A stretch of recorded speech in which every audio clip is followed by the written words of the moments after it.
Deixa eu te perguntar uma coisa. Você gostaria de viver de YouTube? Fazer seu próprio horário, trabalhar de onde você quiser e principalmente gerar muita receita?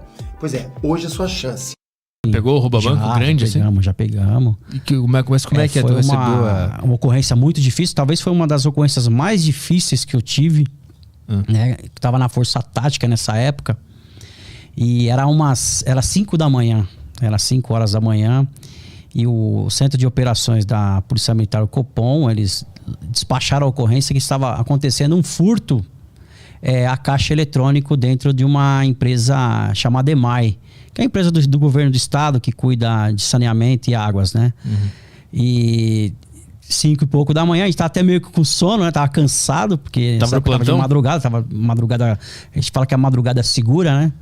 Essa modalidade, esse tipo de policiamento, né? Ah, mas tu tava rondando ou tava no plantão na delegacia? Eu tava na Força Tática nessa época, tava na viatura. Ah, tá, tava rondando a cidade? Tava na região, tava próximo da Avenida Interlagos. Aí recebeu no carro o chamado. Aí recebemos no rádio a informação.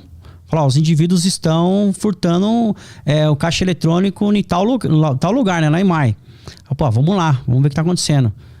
O motorista na época, o soldado Nunes, muito bom. O Leonardo, banco de trás da viatura. Nós estávamos em 3, né? Que o tático trabalha em 3.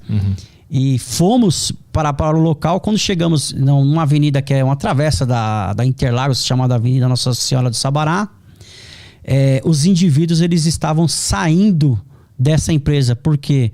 Porque uma pessoa que trabalhava lá acabou se escondendo e ligou o 90. E aí acho que eles perceberam a movimentação, o barulho de sirene, aquela coisa, e eles saíram. E eles se depararam com a gente. Eles estavam na época com uma Pajero Dakar blindada, e a gente começou a acompanhar esse veículo. E quando a gente começou a acompanhar, tipo uns 100 metros, eles pararam. Desceram com fuzis. Cara. Muito tiro. O que passa na cabeça nessa hora? Você só quer se proteger e dar uma resposta. É muito rápido. Inúmeros tiros no chão, asfalto, aqueles barulhos de tiro que a gente ouve. De filme, realmente acontece.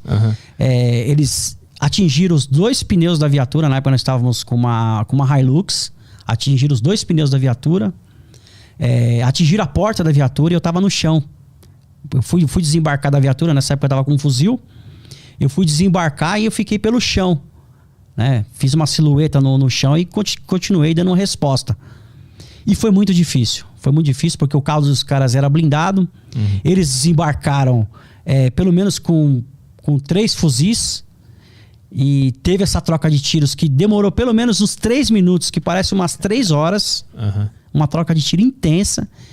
E devido aos pneus da viatura terem sido atingidos, a gente não conseguiu mais progredir com a viatura. Tivemos que ir a pé. Só que eles voltaram pro carro. Eles voltaram pro carro e fugiram. Voltaram pro carro e fugiram. E aí a gente ficou lá, vamos dizer assim, a ver navios, né? Mas nós demos a resposta. Então foi muito complexa. O policial que trabalhava comigo, ele teve um disparo de estilhaço que acabou pegando na cabeça dele. Mas graças a Deus foi tudo tranquilo. Mas foi uma das ocorrências mais difíceis que eu tive. Foi essa daí. Foi a primeira que tu correu risco? Em termos de risco, assim, de você falar, a qualquer momento você vai tomar um tiro, né? Foi essa daí. Essa ocorrência foi a que mais marcou a minha carreira. Porque você ouvindo os disparos no chão, lataria, né? Lataria, os vidros quebrando, você fala, a qualquer momento você tem a noção de que você vai tomar um tiro. Olha só, você tem essa noção. Você não pensa outra coisa a não ser se defender. Pra você ter uma ideia, é tão rápido, né? O carregador do fuzil que eu tava usando na época tinha 30 munições e as munições voaram. Foi muito rápido. Né? Muito rápido. Até nisso, a gente tem que ter a cautela no sentido de dar uma resposta. Então, até você buscar o outro carregador para você colocar na outra arma. Então, isso nós estamos falando assim de uma coisa de segundos, né? Para você tomar uma decisão. Existe então, treinamento para esse tipo de situação? Tem. A polícia ela faz um treinamento anual, né? A gente faz uma reciclagem anual, né? é um estágio de aperfeiçoamento, né, profissional, que ele é anual, e onde são realizados os disparos, tanto com fuzil como com as pistolas. Então ele tem esse treinamento periódico, que é um treinamento anual. Mas tem simulação, assim, de carro, simulações, parando, não de carro, mas tem simulações de como se você estivesse entrando numa favela. Vai depender muito do instrutor, né? Depende muito do instrutor, ele aplica. Eu pergunto isso mais pra saber como é que o teu cérebro estava pronto para reagir tão rápido. É pelo susto ou é pelo treinamento contínuo desse tipo de situação que tu já estava sabendo o que fazer na hora? Você vê que o ser humano em si, ele quando ele está numa situação de caos elevado, que nem nós estávamos naquele momento, você tem a tendência de emitir uma resposta prototipada, que fala, uma resposta que você treinou ao longo da carreira, e pautado nisso, você consegue, dentro de alguns procedimentos e táticas, você dá uma primeira resposta. Aí você percebe que o treinamento ele valeu a pena. Ali mesmo, porque é bem diferente se você não treinar nada e se você treinar alguma coisa, porque você vai falar, pô, se naquela situação acontecer, o que eu vou fazer? Na hora do caos entra em ação. Na hora do caos é meio que automático. Né? É um instinto de defesa. Além do instinto de defesa, você vê que é meio automático você aplicar algumas técnicas. Técnica de abrigo, uma técnica de conduta, assim, se deslocar no campo de batalha lá, que nem era uma guerra na hora, né?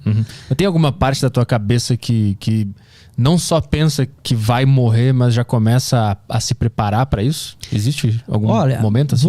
Você fez uma pergunta muito interessante. No momento que você vê os disparos do inimigo muito próximos, você tem essa sensação.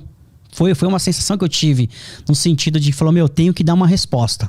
É o que tinha na minha cabeça. Eu tenho que dar uma resposta, não, eu vou ser baleado aqui. Então, dentro daquele mundo frenético que estava ali, dos disparos, aquela gritaria, o outro policial falou, se abriga, só ouvi isso daí e os disparos. Então, são flashes, assim, são frações de segundos, né? É um negócio impressionante. Mas tu chega a pensar, assim... Tu pensa que tu pode morrer e aí te dá vontade de responder pra não morrer, né? Exatamente. Mas tem alguma parte da tua cabeça que começa a aceitar que pode ser que tu vai morrer naquele momento? Não, você só pensa em dar a resposta. Essa que... Você pensa em dar a resposta e você... que nem eu falei, poxa, a qualquer momento eu posso tomar um tiro se eu não der uma resposta. E tem alguma raiva envolvida em relação aos caras que estão fazendo isso? Não tem. É tão rápido.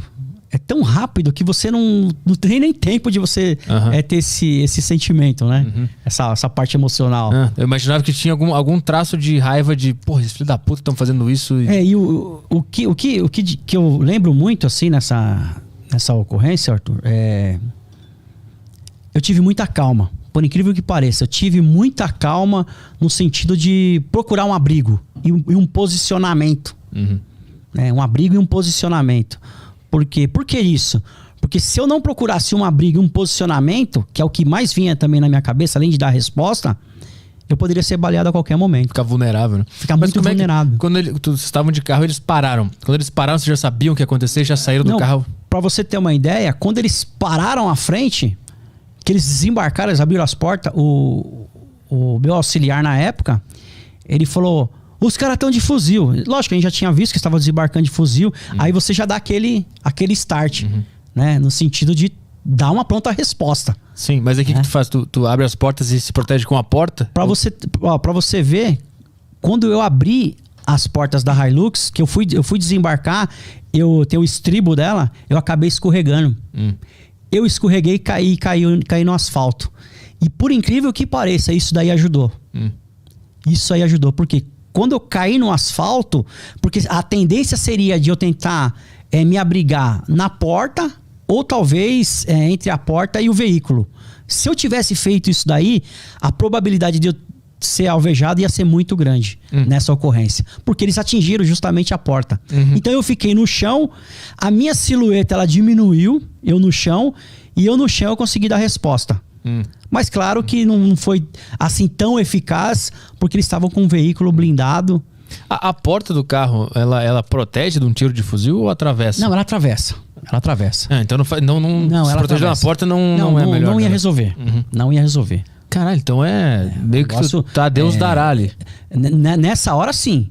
Nessa hora, você imagina um disparo de um fuzil, que é uma arma muito potente, atingir uma porta de uma viatura que não era blindada, é muito rápido, como se fosse um papel, vamos dizer. Isso é engraçado, né? Os caras tinham um veículo blindado e a polícia não.